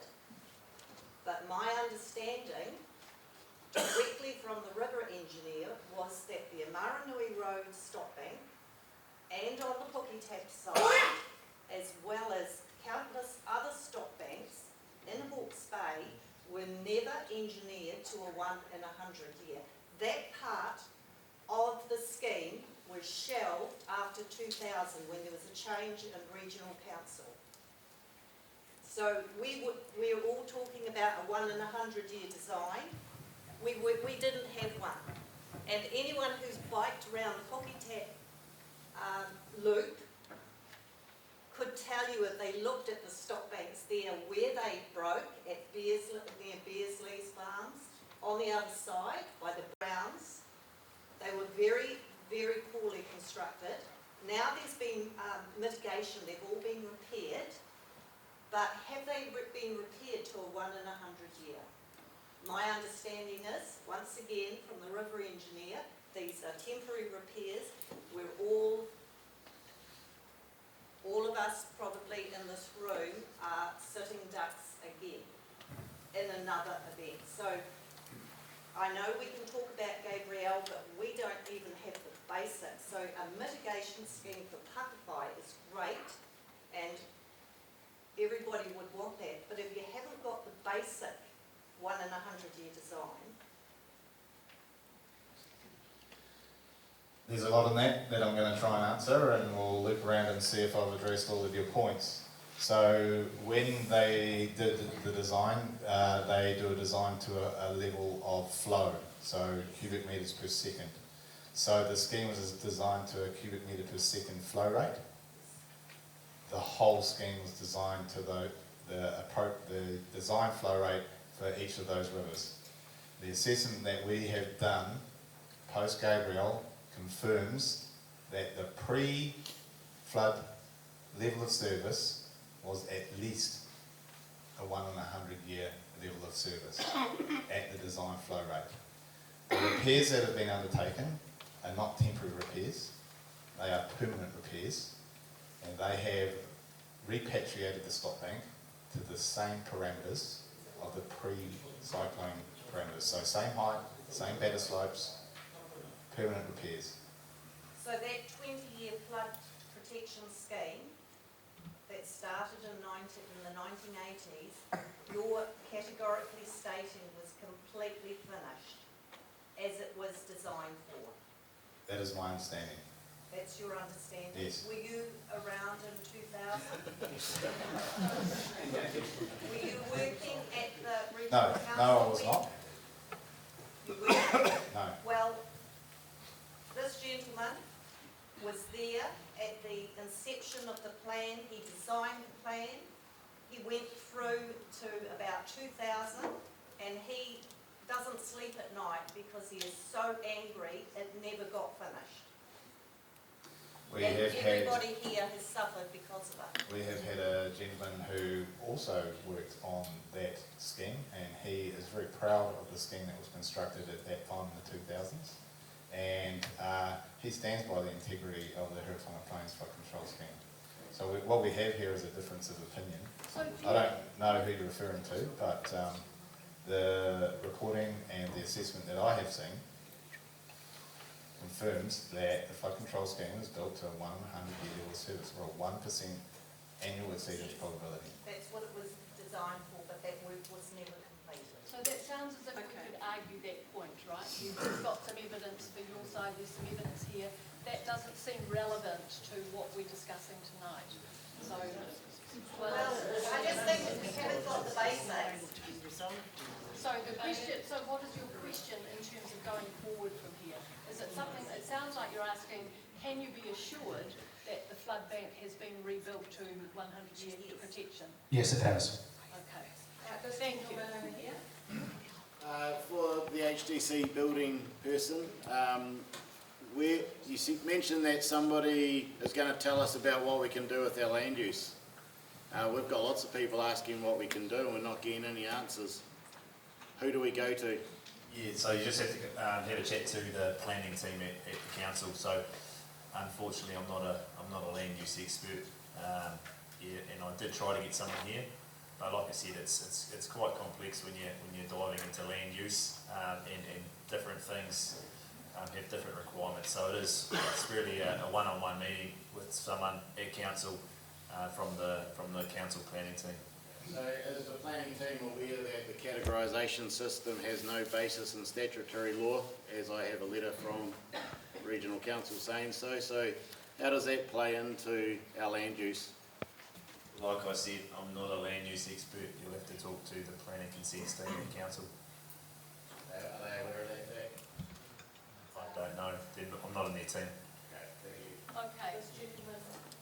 Down here.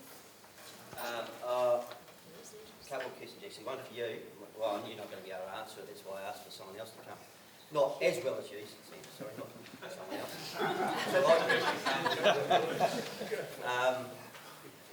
The revaluation of our land that's now not worth as much, but we're going to be rated on the capital value, and the capital value is not what it is, what was used for the purposes, even though it was late.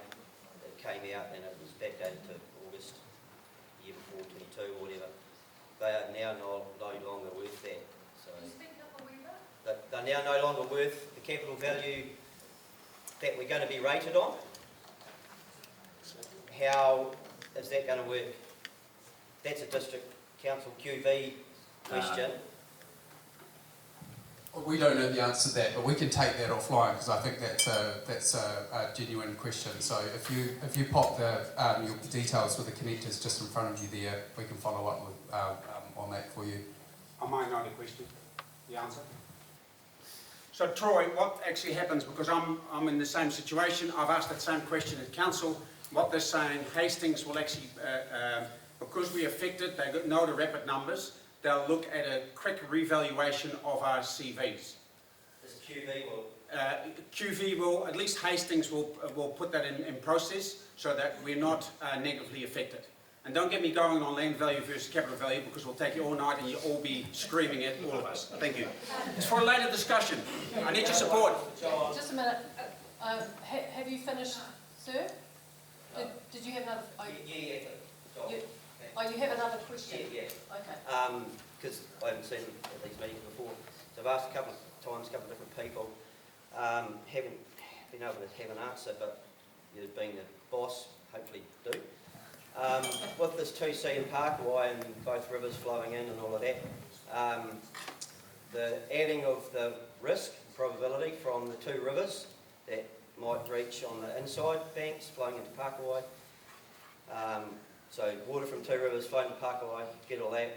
It came down Korokipo Road from two rivers at height, at pace, full of debris, and they were won pretty quickly, and we're not. So, and I know there's the report, I've been pointed to that a couple of times, even though I've read it a couple of times, and there's no, it just says that is what we're doing, but so my question is to the next level is, where is it that it says that's a thing that engineers do without having to do a degree? I'd just like to understand the adding of risk.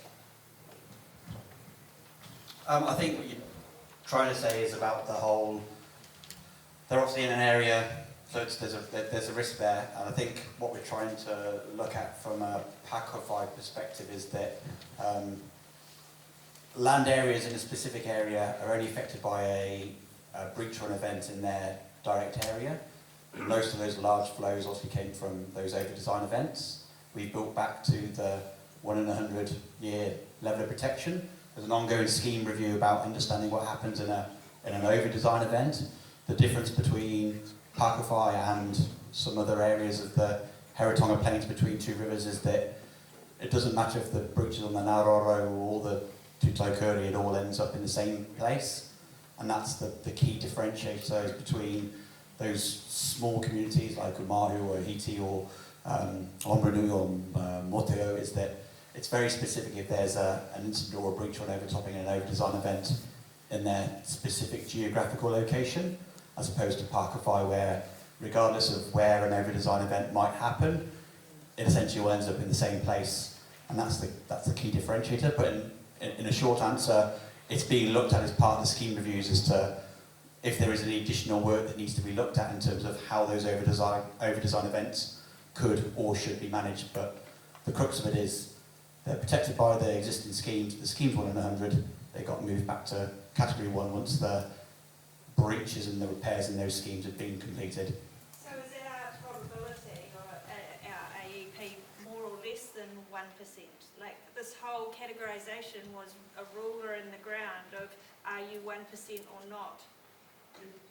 The categorisation was as we've talked about before, and I kind of, happy to comment briefly, but I really don't want to go back into the whole categorisation process because I've stood in this hall several times and talked through that. The purpose of what we've talked about tonight is to provide that 1 in 100 protection and an insurance layer to those 2C properties in Pakowhai. Without us doing that, you are still at risk and get stuck in 2C. So this is all about putting the right level of mitigation in place to allow you to move. Okay, there are 3 more questions. People have put their hands up. That's going to be it for tonight, I'm sorry, so that we finish on time as said. But if you want to stay around and ask questions for 5 or 10 minutes, you're welcome to. And there is also the form to fill out, which will come to you as an email. So the 3 people who had their hands up, there was Lockie, the man at the back with your finger, and there was one more who was, it was the gentleman there. I'm just going to stick with the new questions if that's okay. New people haven't had questions. Pardon? I know, I mean the people who haven't asked questions yet, and you've had quite a few yet, so if you don't mind. Nick, I've got an engineering question from an absolute layman. Okay. So I wonder if we can go back to, it's kind of that slide there, it's 180.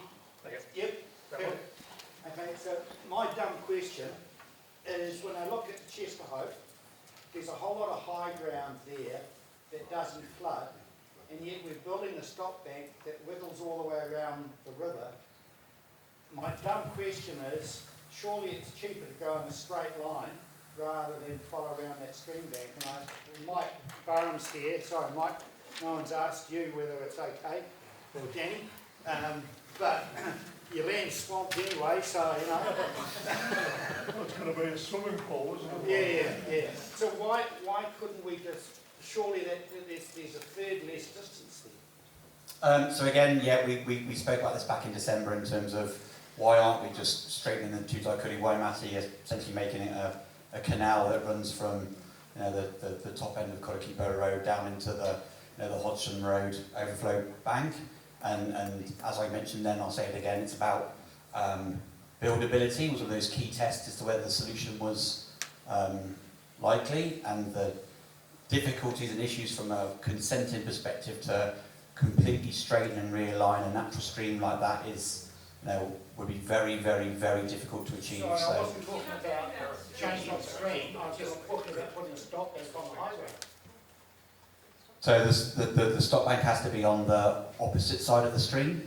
So the high ground is on the right bank of the stream. Didn't cause us any problem.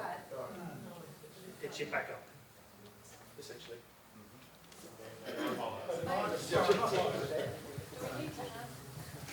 Sorry, I'll be really quick. So the idea here is that the stop bank is on the left side of the stream, so the eastern side. The reason it's there is to protect the 2C properties which lie between the stream and Pakowhai Road. But that's saying that the problem is the Te Reo Waimati, and it wasn't, it was a Nararora. And we totally agree, and that's why when we've looked at the flood analysis, it says, and it's shown earlier, a flood in the Tutaikuri Waimati is very small, and we've said, hang on guys, we think we can do better than that to give this community some more resilience. That's what we're proposing, and that's what's been modelled today. So why couldn't you build it on the right side, on Chester Hope Station and restrict the flow through the Waimate under the stop bank so that you've got a control on it and your outlet feeding out at the mouth. And use Chester Hope Station as your reservoir, which you're basically doing anyway. But you've only got one landowner to deal with. Yeah. Wouldn't that make sense? And Mike's a good guy.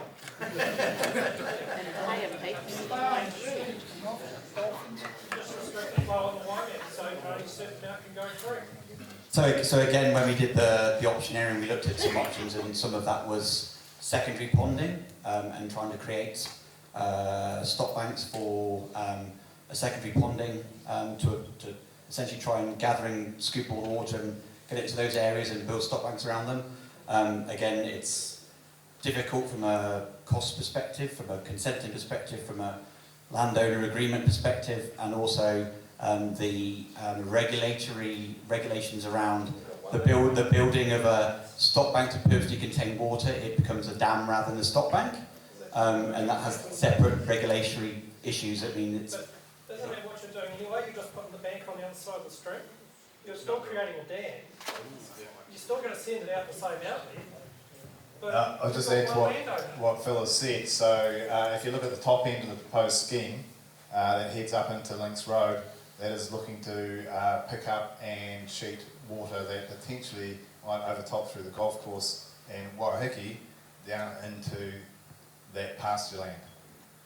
If you don't have faith in your new stop bank you're going to build behind Waiheke, is that what I'm saying, Gary? I did not say that. Well, So no, you are not hearing that. This is all about, if we have an over-design offence, providing for a secondary level of protection should that occur. If we put a stop bank, as you're suggesting, in a straight line across Chester Hope, it won't address anything that may overtop in an over-design event from the Tutai Kuri. So you don't get the full protection. So what happens to the water at Redcliffe that runs straight through and over the expressway and into Pakowhai? How's that contained? At Redcliffe? Yeah, we had blue there. It didn't all go out to a big curve out there. Of course, it ran down Links Road and across. And came across at the roundabout. So how's that contained? It's not. I'll have to take that one away and come back to you on that one. Obviously, we're showing an individual solution here, but there are other solutions as well. So the source of the Redcliffe water may well be addressed by the Waiheke stop bank. So is this a perfect example of something that you can make a suggestion about or express a I concern don't think about? they'll listen. What's that? I honestly don't think they'll listen. Just like everything else. Response to that? Of course we listen. Look, we go through a really long process here of looking at a whole bunch of options. If there's something really novel and brilliant come up tonight, we're of course happy to think about it. We have being really clear about this, we're trying to get these new people who are in Category 2C to Category 1 as fast as we possibly can with the best solution that provides mitigation that we can with the amount of money that we have to do it. And there are lots of big engineering ideas about realigning river mouths and so on. They are not affordable and they're not doable in a time frame that moves this community forwards at a decent pace. So appreciate that there's lots of ideas, and if there's some that have tweaked some ideas with these guys, I'm sure they'll have a think about them. But there is a really critical job ahead of us if we're going to get this community from 2C to 1 as quickly as we possibly can, and allow those people in 2C to move on with their lives. Okay, we're going to take the 2 more questions and then close the meeting, and those who have further questions can stay behind. The gentleman at the back of the black question. Yeah, I've got a couple of questions. One is I'm new to the Bay, and you've got all these categorizations and stuff like that. When we purchased our property in Pakowhai, there was nothing saying there was a floodplain. Absolutely nothing in the contracts, in the council's readings and all this saying to us there was a floodplain. So now you're saying that we're going to get a 72 stuck on our permit, if we need a permit and stuff for our properties. But why is there nothing stated when you purchase a property that's in an area of flooding that it's put out in the first place? So The whole place was risk for flood. It was proven. It's proven it's going to be used as a floodplain, and nothing was on our contract or anything through lawyers or anything like this that state that there's a floodplain there. Hastings itself is all floodplain. Yeah, but regardless. So, and Regardless so that there it's are- all floodplain, Pakowhai is deemed a cork in a sense for holding all the water. Why is that not stated when you purchase a property in the first place? Especially when consents were being done 5 years prior to the flooding. It's like, Yeah, so we I'll throw these guys under the bus, we rely on regional council to provide mapping in regards to hazards, flooding. So there's nothing mapped, right? And so obviously we know that there has been a flood, and so we have this new information to say that we saw it, you all saw it. Yeah, but in saying that though, the regional council had already designed Pakowhai as a catchment. It's a catchment, it's been proven it was designed for that. If they're not giving you that information, you're putting us at risk, they're putting us at risk, and now they're saying they're trying to save us. I don't think it was designed as a catchment. It's a piece of land between two rivers. So flood hazard mapping goes on all the time. I'm not going to speak to what's on your individual limb, I'm afraid, because I just don't know. The other question I have for you is you should look at your information on the 24th of February where you guys admitted liability for this. There's I've got it on the phone. Oh, good, I'd like that. So, and at one of the meetings in Pakowhai at the early stages before you came along, your colleague actually admitted to sending a contractor out. And I wish you guys would just admit to it instead of just saying you didn't do it. We did not dig a hole in the stop bank. You didn't dig it in. I'm not saying you dug it in. I said you sent a contractor out. I'm moving on from that. No, because you're not scared to admit the liability. Take your balls out of your pants and fucking own up. first and foremost, how long has it taken, in particular, just for you inside conversations, because it's really hard to hear the speaker, thanks. For you to come up with this plan for the water to be sort of pulled by Chesterholm, how long has that taken for you to come to that decision that that could be one way to do it? So we've been working through those options since late last year and doing the technical design from then. That's all right, that's enough. Yep, September. Because we were category 3 way back from June, July last year.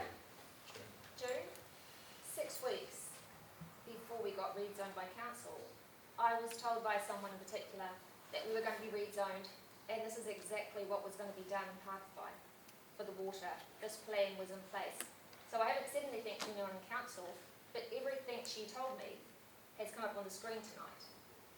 When I asked a long time ago, how do you know I'm rezoned and how do you know this is going to happen, they actually told me they worked for a Māori land trust, and also they had the information directly from someone in council. So I've got the name of that person, as well as the person I know that told me this information. So I did say at the time I was going to throw my toys if this actually eventuated. And exactly, I mean, I've got no need to be here being in category 3, but I've just come here to see if this information was already privy to other people before it was made privy to Pakowhai people. And I think that's exactly what's been happening. I'm afraid I disagree. You can disagree as much as you want, because the facts were told to me in the middle of last year, and it's exactly what's happened. So what Lisa said. I'll I can back that up too. I was told I was definitely in category 3 a hell of a long time before anybody from any council told me. The category 3 work was all done by us, and I signed off all the letters that were the final category 3 work. So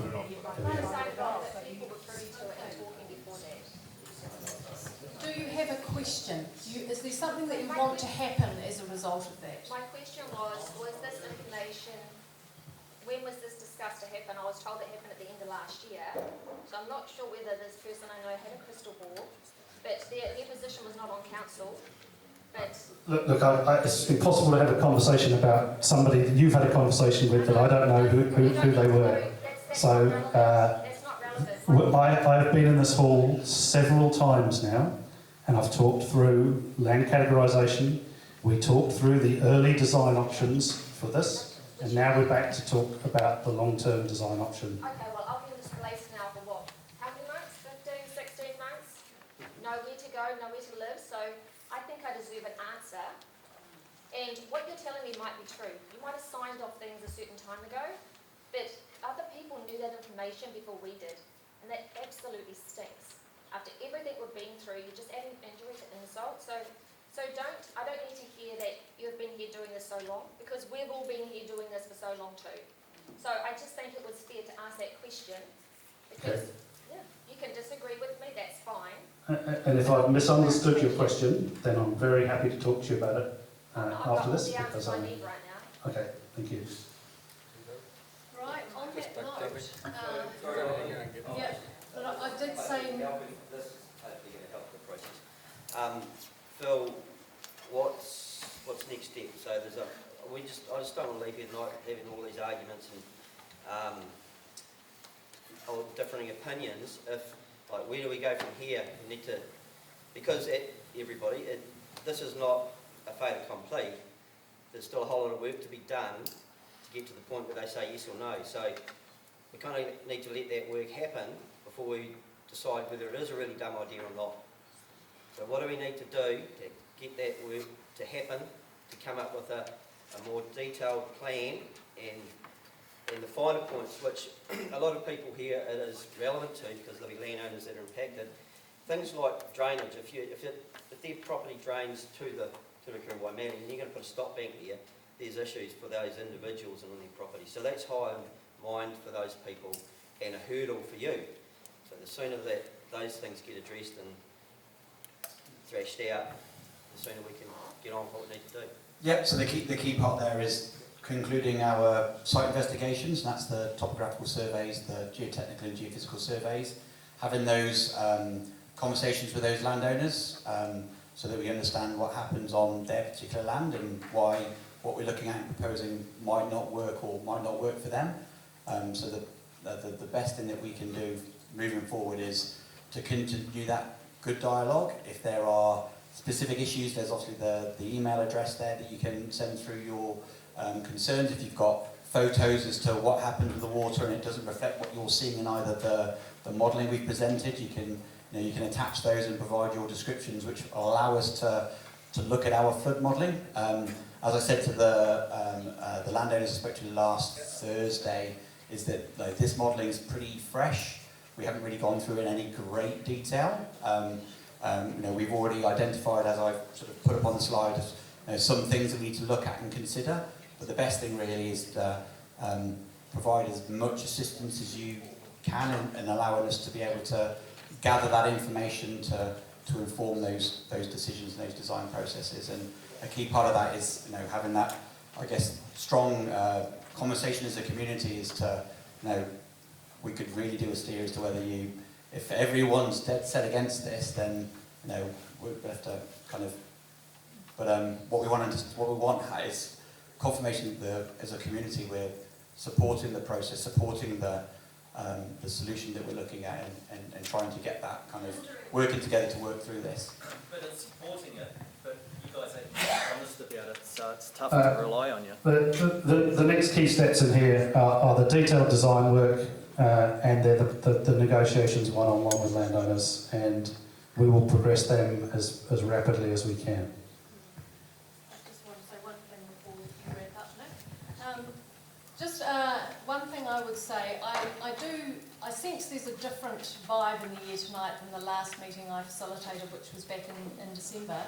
And just want to make a suggestion that if you people have suggestions for how these meetings could be better run, by all means feel free to put that on the information sheet as well. Maybe you want to come up with your own ground rules for meetings, or I don't know, but feedback from that would be welcome. I think in order for these meetings to be productive, you need to feel comfortable with the format and the way the meetings are run, so we would really welcome that feedback as well. I'm going to hand over to Nick to close now, but sorry about the questions, but you are welcome to stay on. No, I want to ask this, and it's to do with rates, because your plan for regional council rates is for category 3 owners also to be contributing to the maintenance and operation of this scheme through our targeted rates. There's been no discussion around category 3 protection in this at all, so why should I, as a category 3 owner, be subsidising the building of this stop bank? It's not that I don't support the category 2 people here, but there's been no discussion around protecting my commercial asset because I've lost all of my personal assets. Happy to talk to you afterwards about the remissions process for Cat 3 land and deal with it that way. I think that's probably the best way to do it. Thanks, Nick. Nick will close afterwards, but I just want to say, and I haven't spoken to Nick yet, but last night at 8 o'clock was the end of your submissions for the long-term plan, and I think that question really is a good question. Because it got closed earlier than it should have, and there's some anomalies on the website with the calculator, so I believe that you still should put a submission in, just email it to the Hawkesbury Regional Council and put a submission in. So category 1, exactly what you're saying. If you believe that you should not contribute, we need to hear about that. And a submission is the strongest possible way to do that. And I'll encourage you to really put submissions in. It's the best way we can do it. And I apologise, our council are not good at listening. And I've apologised to most of the submitters when we went from land value to capital value, because we didn't listen. And they have promised me that they will listen this time. Still no promises there at all, but you need to put submissions in, it will help. And I would say you've got till Monday to do that if they still go in, and I'm pretty well sure our councillors will accept those late submissions. So talk to each other. If you're not happy with what you get out of council, I'm your representative, I'm Gerard van Beek. You can find me on the Hawkes Regional website. I'll take it up on your behalf if need be. I've done it already on many occasions, and that's what I'm there for. So call me, email me, and I'll be there, and I'll do the best I can. That's my role. Thank you. Sorry, just to note that. They're closed at 6 tonight, so the extension closed at 6 tonight, an hour after everyone finished work and we were here. So that needs addressing, please. Yep, it closed at 6 tonight. As the councillor said, council can consider late submissions. Just on that one, sorry. How many people submitted? Hands up. It's not enough, guys. If they don't listen to you, it's Still irrelevant. try and clean up, so. Okay, I might close us off. Hey, just none of these conversations are easy, and appreciate all the questions and all the dialogue, but we are really focused on looking to move people in category 2 to category 1, and that is the challenge ahead of us, to do that as efficiently and effectively as we possibly can. That's not an easy task, but it's one that's really important to do. So thank you again for being here, thank you for your attendance, and appreciate your questions.